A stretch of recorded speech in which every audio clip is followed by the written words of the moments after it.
I'm pleased to have Joe Cutler introducing How to Conference.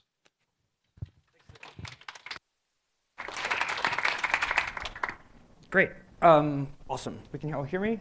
Wonderful. OK, so I'm Joe Cutler. This is Getting the Most Out of POPL. This talk is built on the backs of two previous people who have given similar talks. So I'd like to start by giving credit to Sam Froelich and Paulette Kronkovich, who have given wonderful versions of this talk before, and I deeply cribbed many of their ideas. But you get me instead of them. I'm sorry. OK, so let's start with some basic introductions. Who am I, and why am I talking to you? So simple version. I'm Joe Cutler. I'm a fourth-year PhD student at the University of Pennsylvania.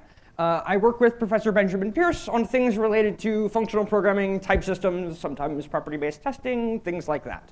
Why am I talking to you? I don't know, I guess because I've been to a couple PL conferences. In my 5 or 6 or so years in this community, I've been to a whole bunch of PL conferences in locations, including those in the real world and quite a few in the sort of virtual conference era during COVID.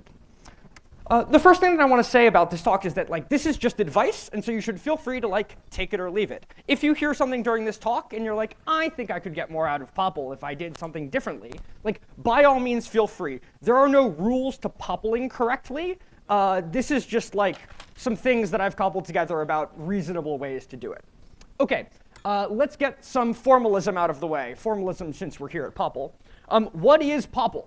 Well, you are currently attending the 52nd ACM SIGPlan Symposium on Principles of Programming Languages. Principles of Programming Languages, POPL POPL. So that's the thing that you've all flown here to Denver for. Although this here is PLMW, the Programming Languages Mentoring Workshop, which is a workshop that will happen at POPL.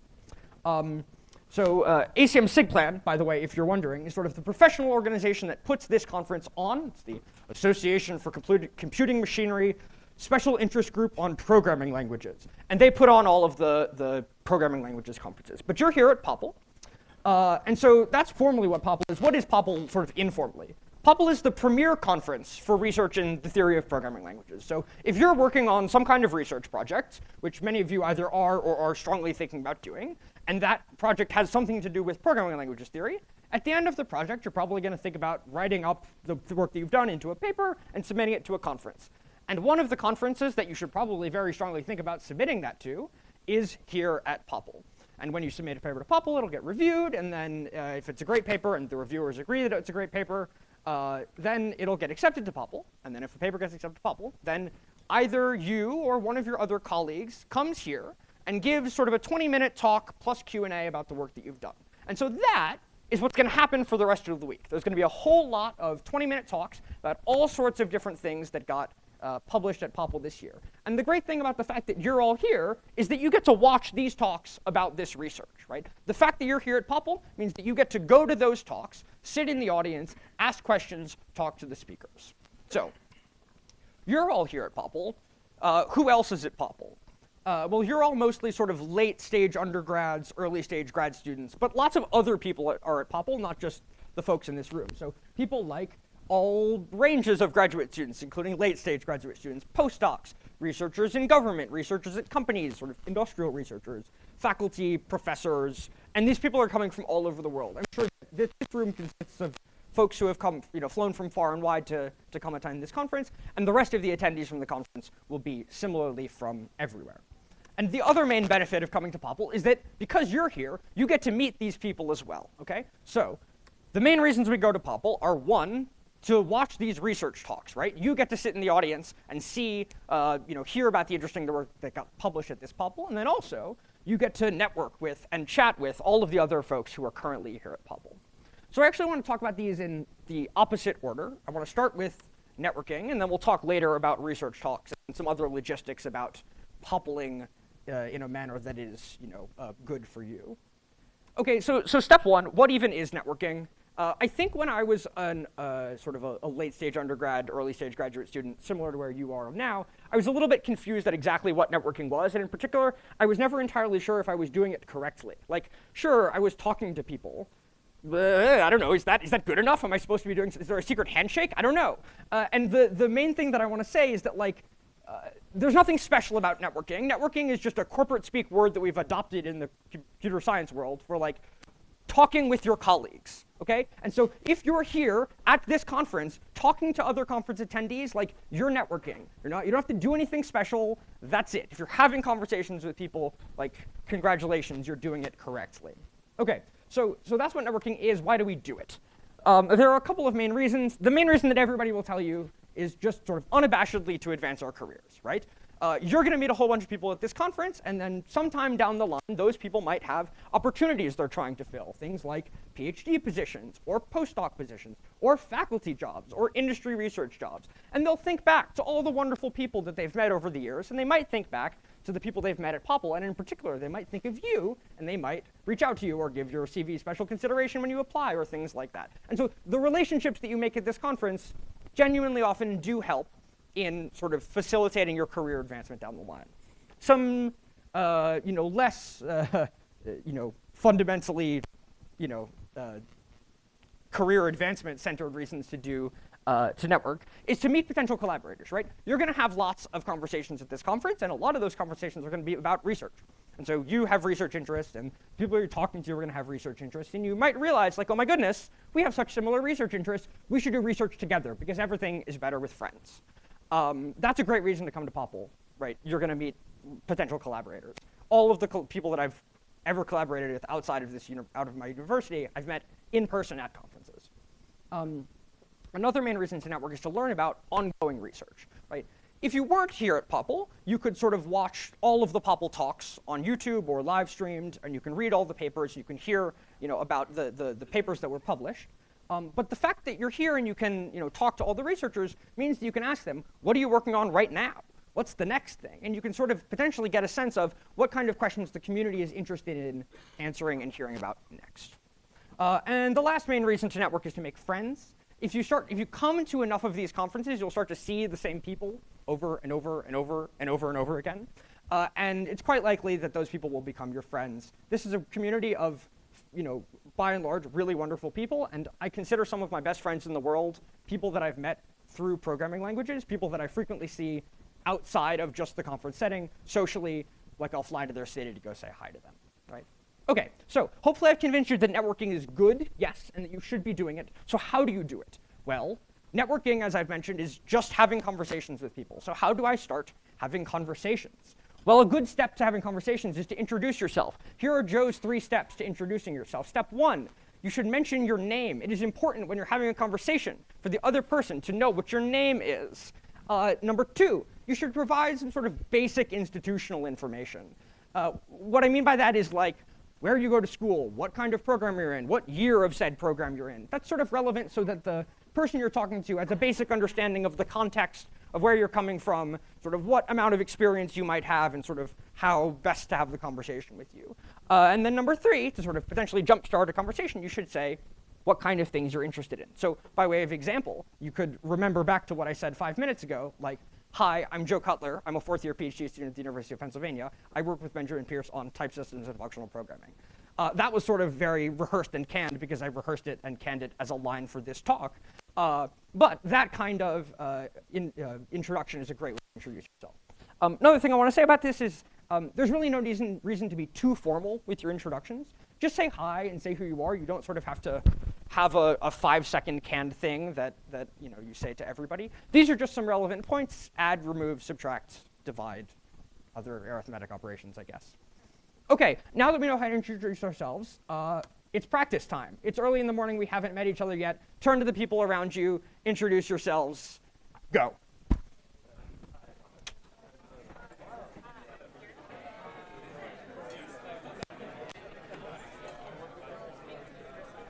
Leo, can you give me some more? I'm dying up here. Thank you.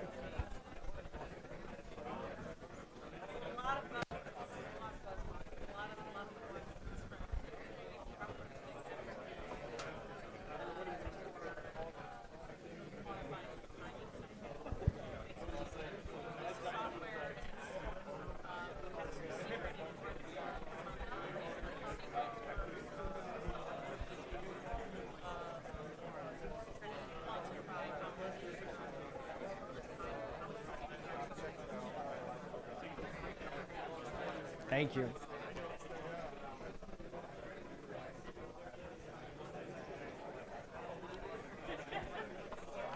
could just let him go. I could just let him go. I'm out of here. All right, let's come back.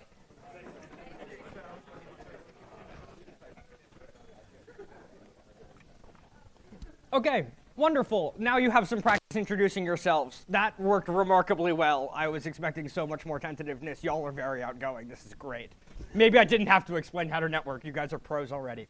Okay, so other than inside this room, with all of these people that you've just met, where are these people to network with? I've just claimed that there's a whole lot of people that come to POPL, but I don't know, looking around, there's like 50 of you. So where is everybody? The answer is out in the hallway. Well, maybe not literally right now, but in general, during the conference, people during all times of the conference, even when there's talks going on, are going to be hanging out in the hallway, having all sorts of interesting conversations. And so basically at any time during the day, if you're feeling social, like you want to have conversations and do the networking thing, you should head out to one of the, I guess, 2 hallways on the 2 different floors, or depending on how this all shakes out, and go chat with folks. So when people are talking out in the hallway, they'll sort of naturally form into little conversation circles, right? If there's like multiple people having a discussion, then sort of like physically and like, they form a little bubble so everybody can see each other and hear each other.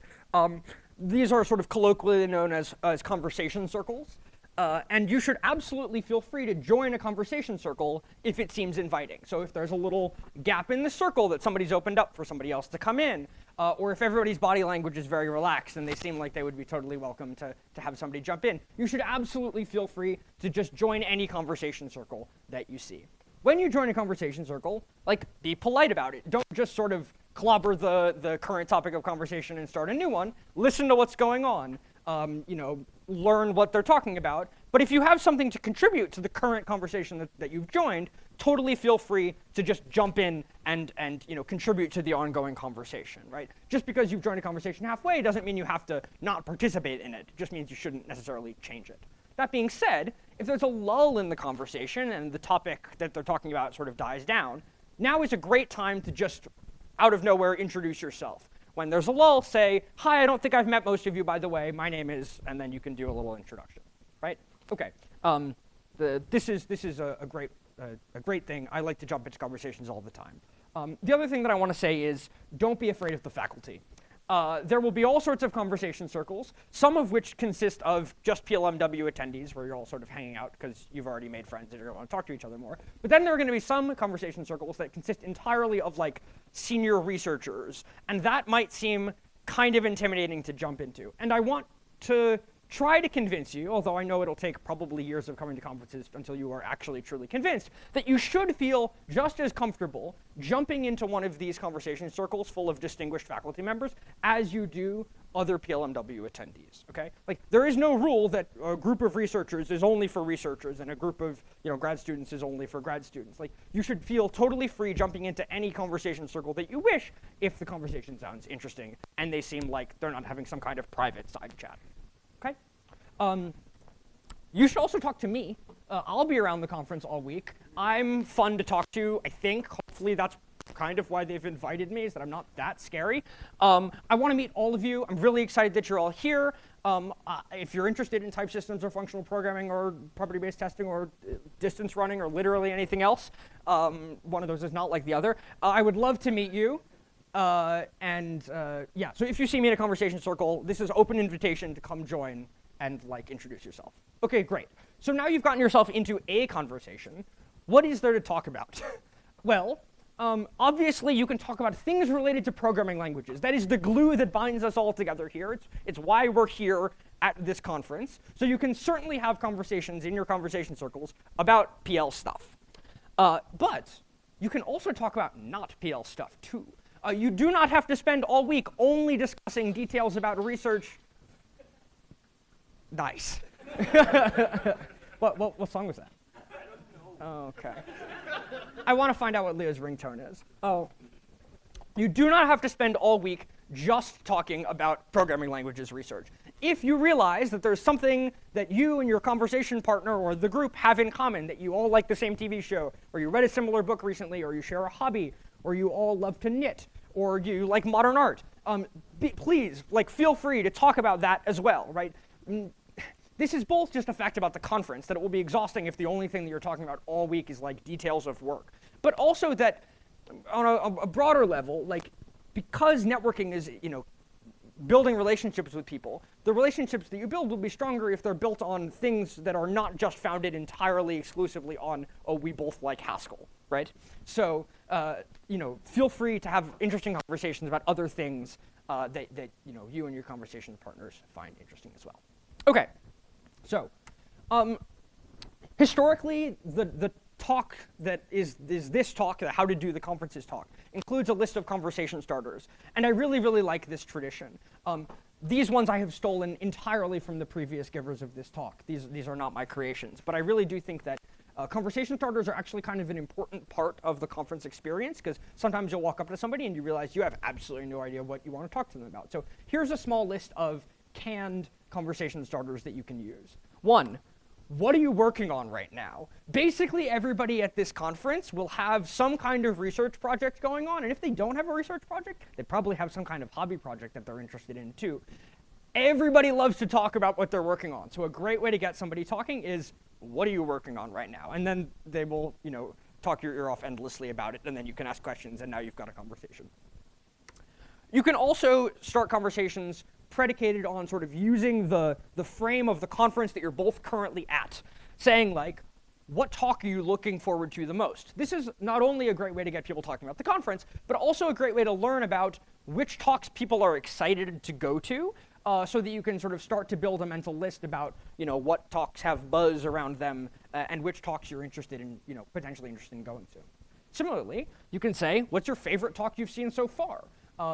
When you get an answer to this, either you also saw the talk and it was probably great, and so you can both talk about how great that talk was and how much you loved it and how much you learned about it, or you didn't see the talk, and so now you've got one to write down and go watch on YouTube when the talks get posted later. Okay? Another really good conversation starter is, and this one only works if the person you're talking to recently gave a talk, but you can ask, what's something you wish you had time for in your talk? Why is this a great question? Well, writing a conference talk, writing a conference talk, we have some rainbow going on. I don't know if that'll be visible in the YouTube, so it'll seem like I just had a little moment there.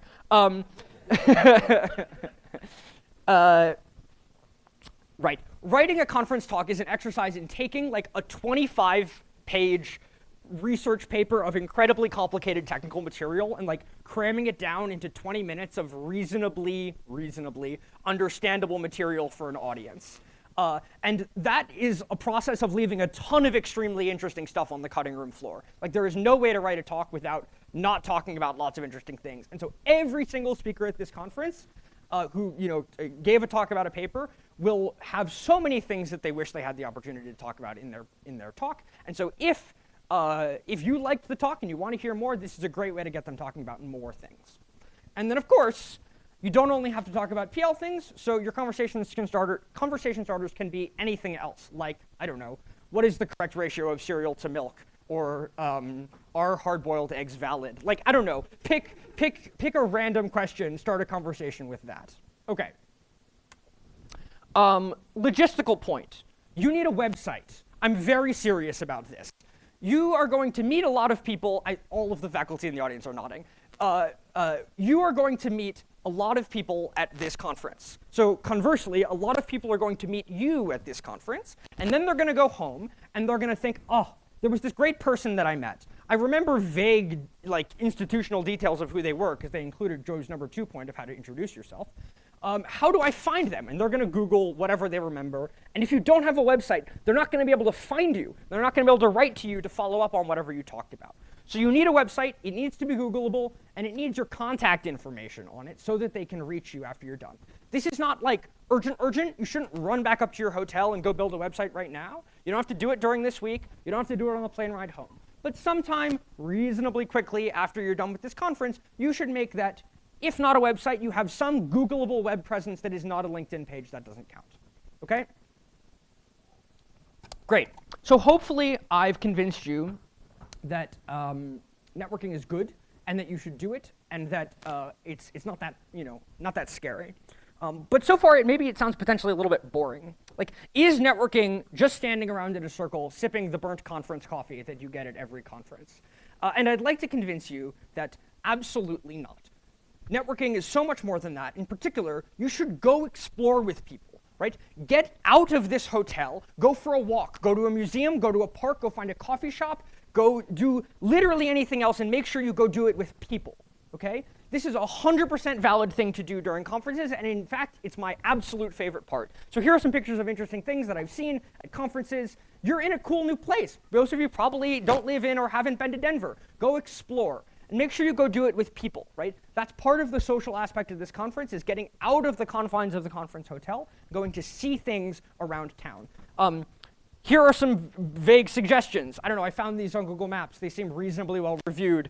That's a park. Actually, a long time ago, I saw videos on YouTube of people like kayaking at this park. There's like a kayak rapid. It's very cool. Larimer Square seems historic and cobbly and cool. And the Denver Art Museum, my advisor says, is good, and I trust his art takes. OK, you should go do these things, and you should do these with people if you have the social energy to. Like, leaving the conference and doing non-conference things is a 100%, please believe me, valid use of your time here at the conference. OK. And then you should continue the conversation at dinner. So social dinner is actually a very important part of the conference experience. So at SIGPlan conferences, lunch is provided for you. Breakfast is usually, there's sort of like some kind of bits and bites most of the time. But dinner is on you. And this is actually a really wonderful opportunity that you can take to continue the conversations that you've had all day during the conference by grabbing a bunch of people, going out, finding a restaurant, and continuing the chat over dinner. This is also one of my favorite parts of the conference, because I love food. OK, some logistics about dinner. Make sure you understand how you're paying for dinner. Some of you may have been sent by a faculty member who will be reimbursing you for dinner. Some of you might not. You should make sure that you understand if you're being reimbursed for dinner, and if you are, how that works. Like, who is reimbursing you, if anybody? Do you have to keep receipts for that? What's your budget? Just make sure you understand these things so you don't sort of blindly go out with a group and accidentally end up at a restaurant that's way beyond your price range, or accidentally throw out a receipt that you really, really needed to keep to get reimbursed for that dinner. The other thing that I want to say logistically about dinner is there's this thing that I like to call the Katamari Damacy problem. How many of you have heard of this game before? Small show of hands. OK, that's pretty good. So for those of you who don't know, Katamari Damacy is a game where you play as a little being, and you roll around picking things up, and things get glommed onto the ball, and it gets larger and larger, and as you roll over things, more things get glommed onto the ball. This is very much the experience of trying to leave the conference with a group of people to go to dinner. So you will grab some friends, and then you'll walk out the door. You'll sort of go towards the door, but then more friends will join you, and then more friends will join them. And then by the time you're out the door, it's a group of 25 people, and you'll never get a seat at any table anywhere in Denver. And this, I'm sort of saying as, haha, it's a joke, but also, like, this is kind of a socially fraught situation. You may want to make sure that people's feelings don't get hurt, because everybody has different priorities from what they want, what kind of food they want, who they want to eat dinner with, et cetera.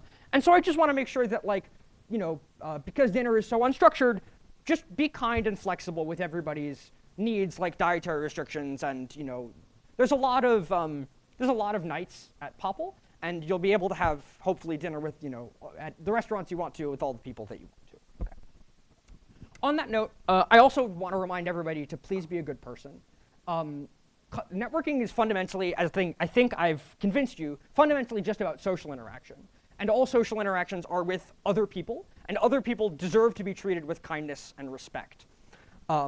Sometimes in contexts like this, the speaker will say something like, please remember that this is a professional setting, and you should act accordingly. But I really would like to imagine that all of you treat people with kindness and respect in unprofessional settings as well.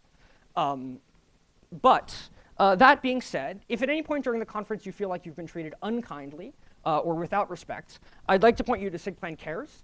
SIGPlan Cares is an organization, a committee of senior folks in this community that you can go talk to if you've witnessed or experienced harassment or discrimination at a SIGPlan conference. The two representatives of SIGPlan Cares at this particular conference are Stephanie Wyrick and Alessandro Silva. And if you decide to go speak to a SIGPlan Cares member, the thing that you talk about is confidential between you and the particular SIGPlan Cares member that you talk to. That being said, you shouldn't just talk to Stephanie and Alessandra about SIGPlan Cares related things. They're both like absolutely stellar researchers, and you should go talk to them about their research as well. If you're interested in like dependent types in Haskell, you should talk to Stephanie. If you're interested in like coalgebras and Kleene algebras and other kind of algebras, you can talk to Alessandra. They both have really interesting things to say on research in general as well. Okay, so research. Speaking of research, that's what this conference is really for. We're all here to watch research talks. So I want to take a bunch of time for the rest of this talk to talk about research talks. So when I first started watching research talk, coming to conferences to watch talks, I think I had two basic questions. One, which talk do I watch? Like, there's a lot of talks. Which talk should I watch? In particular, there will be 2 talks at any given time. How do I choose between them? And 2, how do I even watch a talk, right? It seems like it's a new kind of thing for me. How do I do it successfully? But of course, we're computer scientists. We start at 0. So really, there's a 0th question that you all really actually should be asking, which is how many talks should I watch? And this is even a question because the answer is not all of them. You absolutely should not spend all of your time at this conference watching talks, both because then you won't have any time for the networking, and then also because it's really exhausting. There are, by my count, 82 talks at this POPL, which means that, by my math, there are 13 hours of watchable talks. Watching talks is very tiring. If you try to spend all 3 days of POPL watching as much of the 13 hours of talks that you can, you will be utterly exhausted and not get that much out of it. So I think, I thought very hard about this number. I think a reasonable rule of thumb is to spend about 40% of each day not watching talks.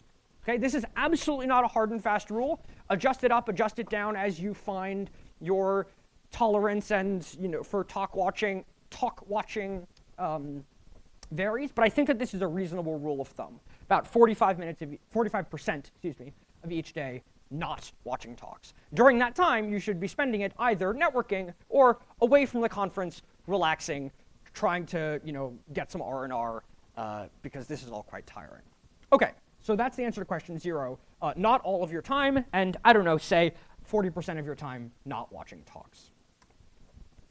By the way, I asked a bunch of people about this percent number to try not to say something totally off base, and I got a very wide range of responses. As low as 30%, as high as 70%. So I think that's totally reasonable. Find what works for you. Okay. Which talks should you prioritize, right? There's a lot of talks. Which ones should you prioritize? Okay, first, go to all the PLMW talks, please, today. These talks the ones today have been very carefully catered and very carefully curated for you here in this audience. The organizers, as well as the speakers, have put in a ton of work to make sure that these talks are accessible to you where you are. And so you should, if you can, try to come to all of them, because I think that they're all really valuable. I went to PLMW. It was an incredibly valuable experience to me. Even though this room is really quite warm, you should try to sit here all day and listen to everybody speak. OK, also keynotes. At SIGPlan conferences, there are usually some number of keynotes. I believe there are 2 at this POPL. You should make time to go to all of the keynotes. This is for 2 reasons. One, they're usually sort of more approachable than your default research talk, because they sort of start further back, requiring less background in the subject. And then also sometimes they sort of become a focal point of the rest of the conference itself. More people will have watched any particular keynote than watched a particular research talk. And so the probability that a particular person that you're talking to has seen one of the keynotes is quite high. And so that's sort of a great focal point for conversation for the rest of the conference. And then sometimes, keynotes really do make a splash, and you might feel bad if you had missed it. Not to make a FOMO argument, but sometimes you might FOMO about a keynote. OK, other talks you should prioritize. Talks for distinguished papers. Some number of papers published at POPL every year get sort of awarded with a special distinguished paper badge, and we all clap for them because they did great. Distinguished papers are a mark both of the quality of the work and the work's sort of relevance to what the community cares about right now. And so the talks are usually reasonably good, and they also are talks about things that the community cares quite a bit about, sort of definitionally by the fact that they've gotten the award. And so, I would highly recommend trying to go to as many distinguished paper talks as you can. Another, talks you should prioritize is just sort of talks with buzz. As you go around the conference, people will be talking about the talks that they're excited about, and some of them, you'll hear a bunch of times, maybe because, oh, this is a really exciting paper, they solved a big problem, or, this is such cool research, or this person is a great speaker. Any of those things are super valid reasons to go to the talk. Similarly, that's very small. It is valid to attend a talk just because there's buzz around it. You don't have to retcon a reason that you're interested in it. If people tell you this is worth going to, then you should totally go. Okay. So, how do I watch a talk? Now that you know sort of which talks you should watch and how you should do it, or how often you should do it, how do you do it? First thing I want to get across is that watching talks is very, very different from going to lectures and watching lectures. So all of you are sort of late stage undergrads, early stage grad students, which means that you're probably pretty good at this point at going to lecture and watching lectures, or at least I hope you go to lectures. You should be going to lectures. When you go to lectures, you're expected to kind of understand what's going on. It's being presented to you in such a way that your teacher has worked very hard to make sure that you understand what's going on in the lecture. And the reason for that is that it will be on the test. When you're at lecture, the things that you're hearing, you will probably be tested on later. And so for that reason, you should be taking notes on everything. This has turned into how to do school. But none of this matters here because you should not be treating research talks like this. In particular, when you're watching a research talk, you're not necessarily expected to understand all of it. As I'll talk about in a second, talks go from sort of very broad to very narrow, and at some point you'll probably get lost, and that's entirely fine. And the reason that's fine is because there's no test. Nobody is going to be testing you on any of the material that you learn here, and so if you get lost at some point during a research talk, it's not a big deal, and you shouldn't be stressed about it. So, talks get complicated pretty fast. Here's a little cartoon graph I've made of the mean audience understanding versus talk time. Depending, on the particulars of the talk, this curve might be sort of higher or lower. But usually, the percentage of the audience's understanding drops off quite rapidly as time goes by, starting with some kind of, everybody hopefully understands something about the motivating example, all the way to we're talking about relatively low-level technical details by the end. And it's potentially, it's not always like this, but it might just be, a talk that is, at that point, being focused on the three experts in this field that the speaker wants to get a message across to. Okay? So this is kind of a daunting experience. You'll hear more about how to successfully give talks later in this conference and later at PLMW. But many of the talks that you see will end up feeling kind of like this. So I want to give you sort of a goal, a mission for the rest of POPL to try to make going to talks feel more manageable. Your goal for this POPL should be to learn exactly one thing from each talk. Okay, just one thing. If you can learn exactly one thing from each talk, then you go to, I don't know, 20 or so talks. Then you learn 20 things at POPL, which is a really good track record for 3 days. Okay, and what kind of things should you be learning? Right, that's sort of nebulous. What is a thing? Well, there is sort of a spectrum of valid things to learn at POPL, at a particular POPL talk. One thing that you can learn that is a totally legitimate one thing to learn from a talk is the existence of a particular area of research. So if you go to a talk and you're like, oh, I didn't know that was the thing you could do research on, that is a totally legitimate thing as your one thing to take away from a talk. And in fact, that's an incredibly valuable thing, because maybe you've just realized that's what you want to do the rest of your life working on. All the way up to the other end of the spectrum is perhaps your one thing is some very small technical details that you've happened to understand from the talk. Usually, the one thing that you learn will be somewhere along this spectrum, and all things along this spectrum are totally valid things to learn. Okay. Some other examples of things that can be your one thing that you learned are the problem the paper is solving. Maybe you've just managed to understand what the problem is, and what it is that they're solving. Maybe you don't understand how they've solved it, but at least now you've learned what they've solved. On that new mathematical technique, maybe you've learned that, oh, there are applications of differential geometry in programming language. I didn't know that was true. I have no idea if that's true, but it would be interesting if it was. That kind of thing is a great, great thing to learn from a single POPL talk. Maybe the thing that you learned is you've now understood the motivating example of the talk, right? They've presented some interesting, weird piece of programming that you didn't know was true before or was possible before, and now you've learned that. A thing you might learn is a fun fact about a programming language. I did not know that you could do that in Haskell. Or you could learn a not so fun fact about a programming language. Oh God, I did not know JavaScript did that. Okay, so I think that I got advice like this relatively early on in my career, and it was great to hear, and it helped me for my first few conferences, but it sort of left a nagging question in the back of my mind, which is, okay, that's great, I can learn one thing from each talk, but when and how will I ever understand an entire talk? Like, presumably, eventually I'm going to be expected to understand entire talks, right? And the answer to this is you will, eventually, by watching lots of talks. These one things that you learn from each talk slowly compound over a couple of years of going to conferences and watching conference talks until one day, without warning, you will realize to your horror that you have understood an entire conference talk uninterrupted. That day will come for all of you, I promise, but there is nothing you can do to make it come faster other than going to a lot of conference talks and watching them.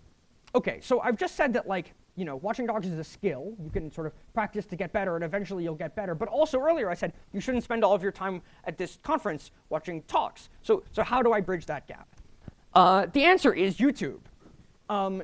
Because watching talks is a skill, you can just practice at home to get better. I think that a really valuable thing is to go to the ACM SIGPlan YouTube channel when sometime later after this conference is over, maybe it's a month from now, and go watch talks from all of the other SIGPlan conferences. This is a great way to just practice your talk watching skill, learn about problems that people are solving, learn about solutions that people propose to these problems.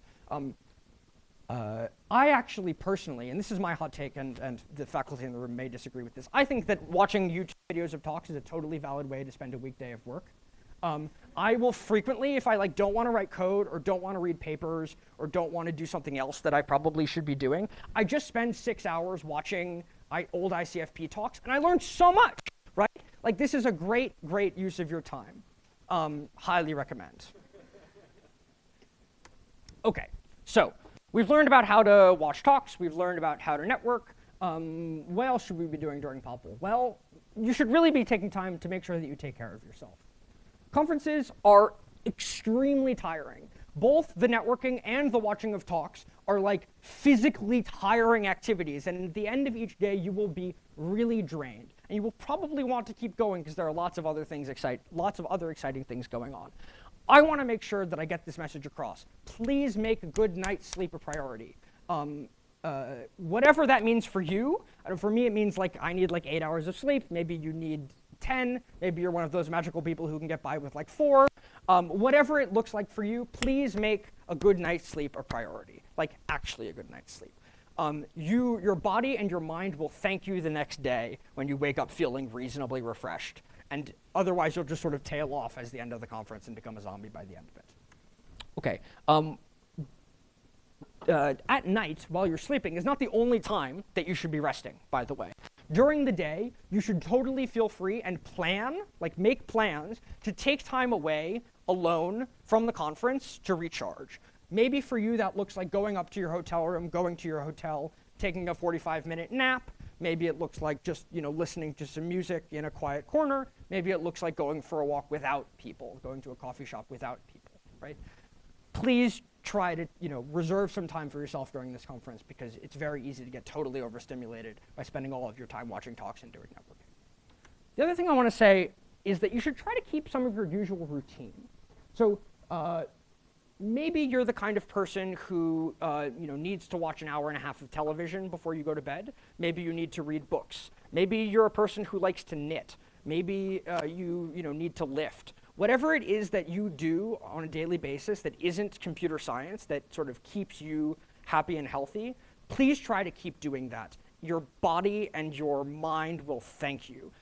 The reason for this is not just sort of generic health, being healthy is good and keeping a routine is good.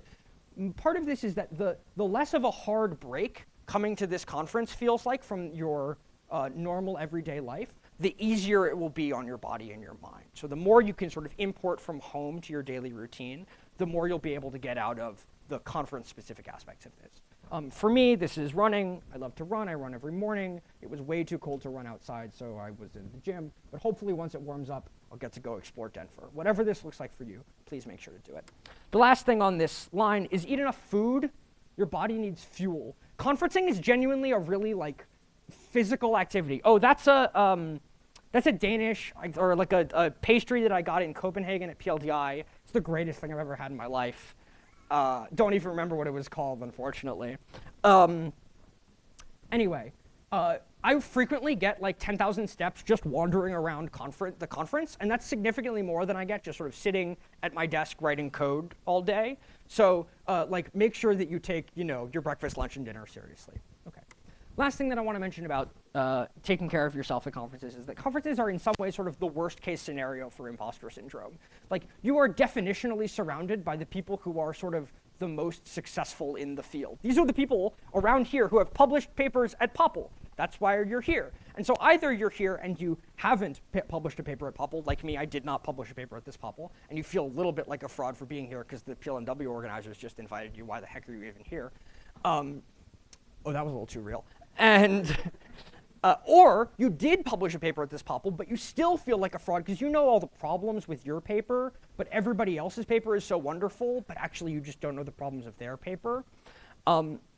This is actually really quite challenging, and a lot of people I know really struggle at conferences to try to sort of keep peppy as they realize that everybody else is doing really incredible research that you wish you could be doing too, but you're only one person, and there's so much interesting stuff going on out there. This is not just me saying this. I talked to a whole bunch of senior faculty, very respected faculty members while building this talk, and many of them said that they, to this day, struggle with imposter syndrome at conferences. So on that note, please be kind to yourself while you're here. We're so excited to have you here. It's really, really great. And on that note, welcome to POPL. Thanks.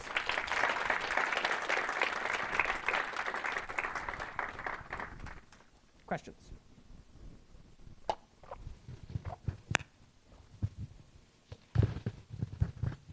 I know that research talks are not lectures, but do you recommend taking notes at all? And if you recommend taking any notes, in what way, and what would you recommend noting? I would recommend taking notes to the extent that you can remember that you watched the talk, right? If there, a word about typed macros in a racket, right? Or whatever, just if that some note that you can remember that this was interesting to me, or even just the thing that the presenter said. All of the talks will be posted on YouTube reasonably quickly after the conference. You can actually go back and watch the live stream. So there's no real reason to or need to take particular copious notes about technical details. And even then, you can just go read the paper as well, which then you should take notes on the paper. But I really think that talks go by too quickly to be writing down everything that's on the board. And so just sort of, if it helps you, little notes to the effect of, I found this particular word or set of words interesting and I want to remember them. Thank you. Do you have anything to say about how to ask questions at a talk? Or is that the province of talk understanders and we shouldn't be worried about that yet? So first, great question. You've asked that question very well. Yeah, so asking questions is not merely the providence of the ones who understand the talks. You should absolutely feel free to ask questions, clarifying ones, whatever. If you're wondering, somebody else is probably wondering the thing as well. The main thing that I want to say about asking questions is that you should make sure that you think of exactly what your question is before you go up and try to keep it concise. It is hard for a speaker to try to extract a question from a rambly speech about the talk. And then also try to keep questions to questions as opposed to this is more of a comment than a question. That is a meme for a reason. So ask questions.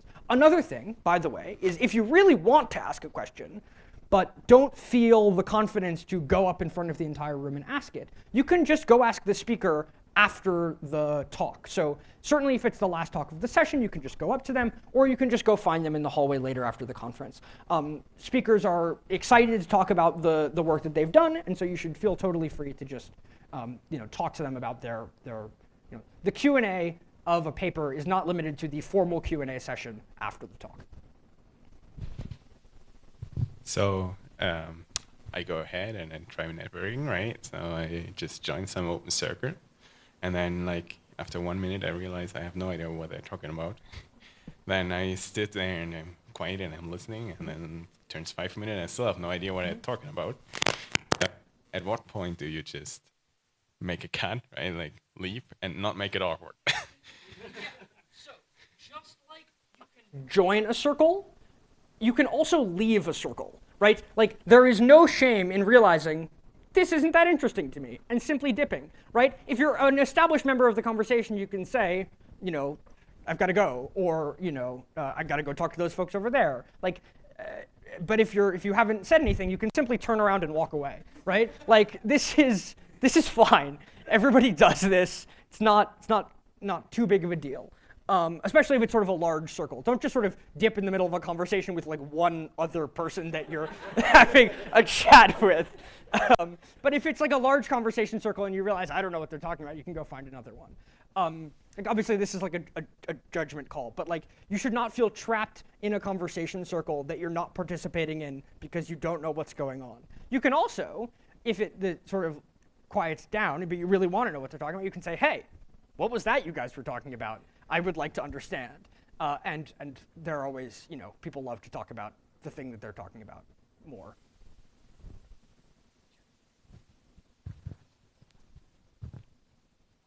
We have time for like 2 more questions. Okay, very nice take on networking. But I have a question also regarding this joining the circles, because I witnessed sometimes at conferences, you usually have like this group of people, like a lot of them, like subgroups, they already know each other, right? And they really know what they're working about, and then you have this quick, like in a coffee break, and so we have this quick clustering, and then the people they talk about deeply about that what they know, and then you're one of these random persons that kind of run around between and do not talk to anybody. Probably you already witnessed something like that, right? Of course, like one trick is to talk to somebody like to the other people like randomly running around. But what's your take on kind of joining these circles, right? What's a good way of approaching, right? Because usually like these people, they know each other, and you might be the person who doesn't know anybody there, and they already know talking of what they're talking about, like because they already talked about it 4 or 5 times, right? So this is definitely a skill in and of its own right, I guess. I think the best way that I would say to join a conversation of people that already know each other is certainly if there's sort of an actual space in the circle. If they've left space, you should absolutely just slide in and stand there and listen. If it's sort of a closed circle, but it doesn't, like if they're sort of all shoulder to shoulder sort of whispering to each other, that's probably a good sign that it's a private conversation. But if the sort of body language seems more or less inviting, a thing you can do is you can sort of stand on the outside of the circle, and then somebody will notice you, and if it's sort of an open conversation, they're very excited to have anybody in, somebody will make a space for you, and then you can join, right? Sort of hovering on the outside of a circle is a reasonable way to join a conversation like that. Like in some ways yeah, okay, sorry, go, yeah.